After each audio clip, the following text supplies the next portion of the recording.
दिन एक से किसी के न गुजरते देखे इंसान दुनिया के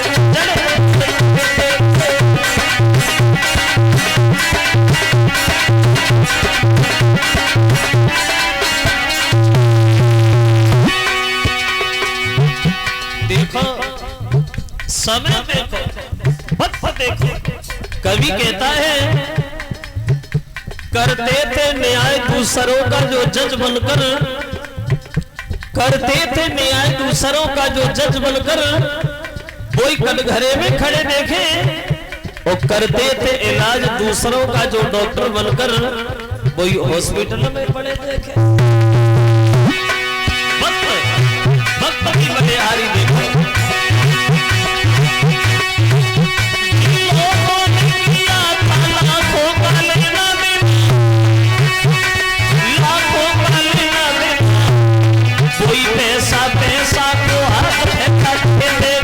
सदा से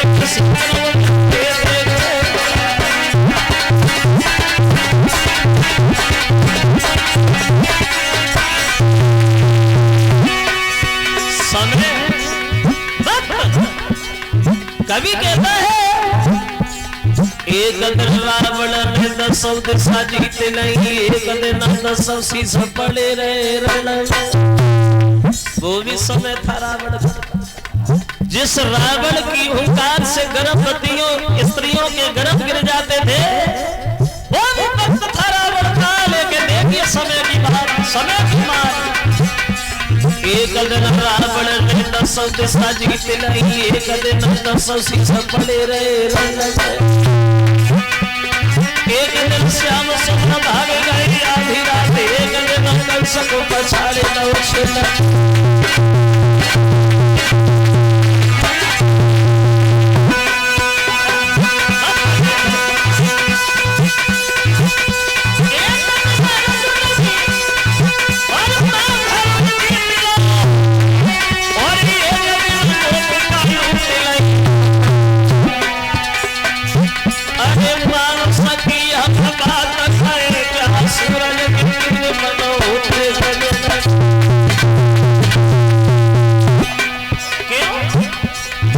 राजा से भिखारी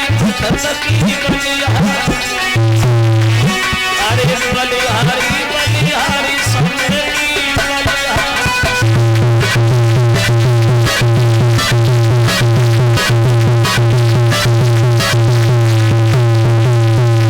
कहने का मतलब हमारा है पूरे दिन हरिश्चंद्र काशी की गलियां साफ करते हैं। शाम जब हुई तो मेहतर के सामने गए तो मेहतर बात मगन हुआ। बोले ऐसी आदत डालो, वो आदत आपको डालनी पड़ेगी। ये काम एक दिन का नहीं है, हर दिन का है। भोजन रखा है, आराम नहीं करोगे, हम अभी जा रहे हैं, भोजन करो, हम तुम्हें दूसरा काम आके बता दें। अब हरिश्चंद्र भोजन करने के लिए बैठे गए। भगवान का भोग भी न लगा पाए तो विश्वामित्र ने देखा भोजन करने में लगे हो, हम भी कसम खाए बैठे, हम तुम्हें भोजन करने ही नहीं देंगे।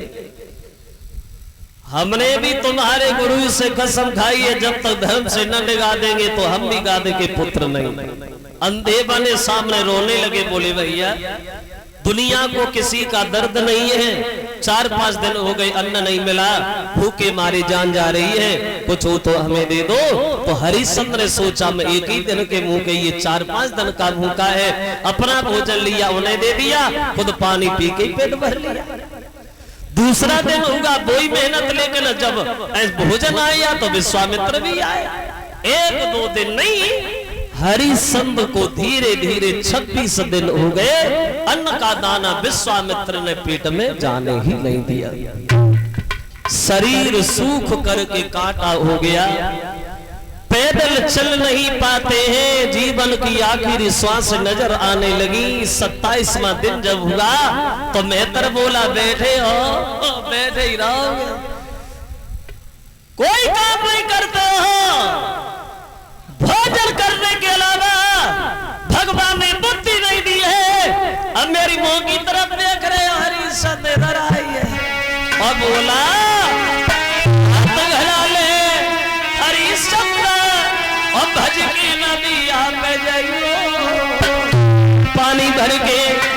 जल्दी ले मैं बिना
हरिश्चंद्र नदी पे पानी भर। अब पानी तो भर लिया लेकिन शरीर में इतनी शक्ति नहीं थी, उस घड़ा उठा के सर पे भी रख ली थी। महाराज बैठे बैठे विचारों में लगे हैं। अकस्मात उनकी पत्नी तारा ही वहां आ गई पानी भरने, उसी जगह उसी समय उसी घाट। और जो हरिश्चंद्र ने अपनी पत्नी को देखा तो मन में थोड़ी तसल्ली आई, चलो हर मुसीबत में भगवान ने हमारी पत्नी को ही भेजा है, अब ये हमारा घड़ा उठ जाएगा। मेरी पत्नी तारा आ गई है, थोड़ा सहारा लगाएगी तो घड़ा उठेगा, और जब घड़ा उठेगा तो बढ़िया भोजन मिलेगा। अब बैठे बैठे सोच ही रहे थे हरिश्चंद्र, लेकिन पत्नी पास में भी नहीं गई, दूर ही खड़ी हो। और दूर खड़े होके पूछ लगी, महाराज आप तो बड़े कमजोर हो गए, क्या भोजन नहीं मिलता? हरिश्चंद्र कहने लगे, रानी तारा, सुख की नींद और सुख का भोजन जो समय में था, जिंदगी में लिखा था, वो तो सीधे छूट गया जब काशी में बिक गए। देख नहीं रही हो मेरे शरीर में ताकत नहीं है तारा, एक काम करोगी हमारा? क्या? तो आंखों ही आंखों में महाराज अपनी पत्नी से सारा करते हैं। तारा की प्यारी उठवाई बोले, और मिया उठवाई दे गगरिया जलती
सहारा लगाओगी तारा तो तुम्हारा एहसान होगा, मेरा काम हो जाएगा, मेरे घड़ा को उठवा दो तारा।